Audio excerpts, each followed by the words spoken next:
Fala pessoal, tudo bem com vocês? Aqui é o Flávio e hoje chegamos ao dia 134 da nossa jornada de 180 dias rumo à liberdade. E o tema de hoje é onde? Quero começar novamente fazendo uma pergunta para você. Quando você cai em pecado, você costuma perguntar: por que eu pequei? Ou faz uma pergunta ainda mais importante: onde tudo isso começou? Quem encontra a raiz do pecado tem muito mais chance de vencer o fruto do pecado. Nos últimos dias, nós aprendemos algo muito importante. Quando pecamos, devemos confessar imediatamente, receber o perdão de Deus e levantar.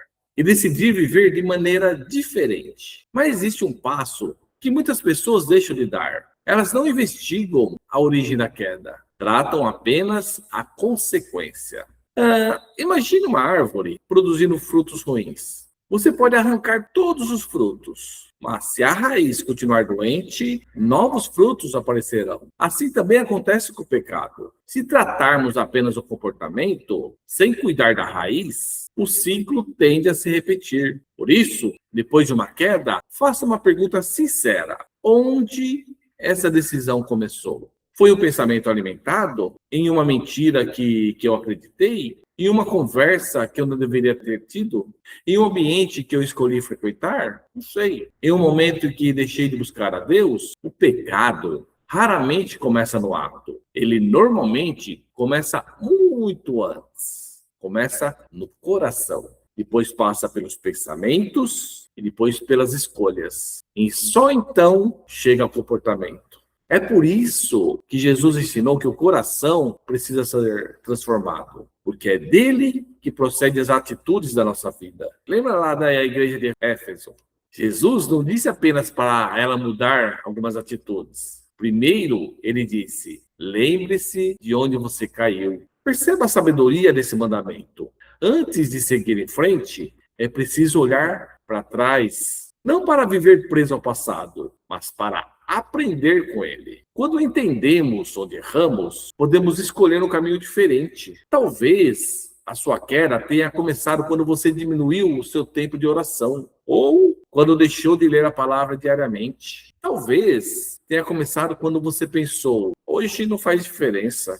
Mas pequenas concessões, quando repetidas, abrem espaço para grandes quedas. Por isso, não negocie aquilo que fortalece a sua comunhão com Deus. Não negocie. Existem hábitos que precisam ser inegociáveis: a oração, a leitura da palavra, a comunhão com irmãos na fé, a vigilância. Quanto mais forte essas bases estiverem, mais difícil será o pecado encontrar espaço. Hoje eu quero propor novamente um desafio para você. Vai lá, pega um papel, lembre da última queda que marcou você. Agora, em vez de escrever apenas o pecado, anote cada passo que aconteceu antes dele, antes de acontecer o pecado. Quais pensamentos surgiram? Quais escolhas foram feitas? Em que momento você percebeu que estava se afastando de Deus? Esse exercício não é para gerar culpa. Não. É para produzir sabedoria. Porque quem conhece o caminho da queda também aprende a evitá-lo.